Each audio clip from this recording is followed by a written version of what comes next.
गहरी काली रात थी। आसमान में बादलों की मोटी परत छाई हुई थी और बिजली की गर्जना मानो आसमान को फाड़ रही थी। राजा विक्रमादित्य बेताल को पीठ पर लादे अपने वचन के अनुसार श्मशान से महल की ओर चल रहे थे। बेताल अपनी आदत के अनुसार मुस्कुराया और बोला, राजन, रास्ता लंबा है, क्यों न मैं आपको एक कहानी सुनाऊं? लेकिन याद रहे, अगर आपने बीच में एक भी शब्द कहा तो मैं फिर से इस पेड़ पर लटक जाऊंगा। विक्रम ने चुपचाप सहमति जताई। बेताल ने अपनी ठंडी बर्फ जैसी सांस से कानों में फुसफुसाना शुरू किया। बहुत समय पहले विंध्याचल पर्वत के नीचे एक छोटा सा गांव था, ताम्रपुर। गांव के किनारे एक पुराना सुनसान सरोवर था, जिसे लोग रक्त सरोवर कहते थे। कहते हैं उसका पानी लाल रंग का था और रात को उसमें से अजीब सी सरसराहट और कराहने की आवाजें आती थीं। गांव में कोई भी उस सरोवर के पास नहीं जाता था, सिवाय एक साहसी युवक धवल के।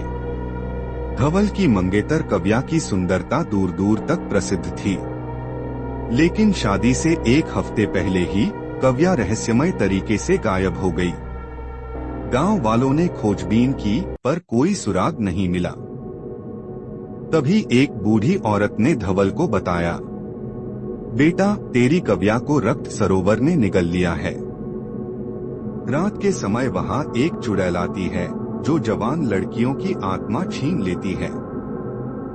धवल ने डरने के बजाय संकल्प लिया कि वह कव्या को वापस लाएगा। रात का समय था, अमावस्या की घुप अंधेरी रात।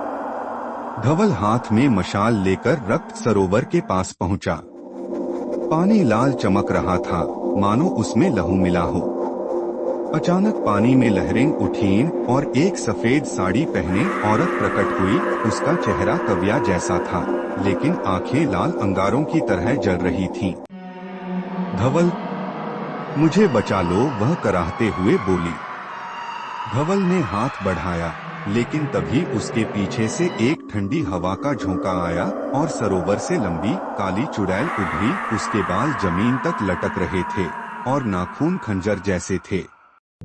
यह मेरी दुल्हन है और अब तू भी मेरे साथ रहेगा। चुड़ैल की आवाज कान फाड़ देने वाली थी। धवल ने मशाल से हमला किया, लेकिन चुड़ैल हंसती रही। तभी कव्या चीखी, भाग जा धवल, मैं मर चुकी हूँ। धवल समझ गया कि अब कुछ नहीं हो सकता। उसने कव्या का हाथ पकड़ा, लेकिन जैसे ही उसने खींचने की कोशिश की, उसका हाथ हड्डियों में बदल गया और धूल बनकर उड़ गया। अगले ही पल धवल की चीखें रात में गूंज उठी।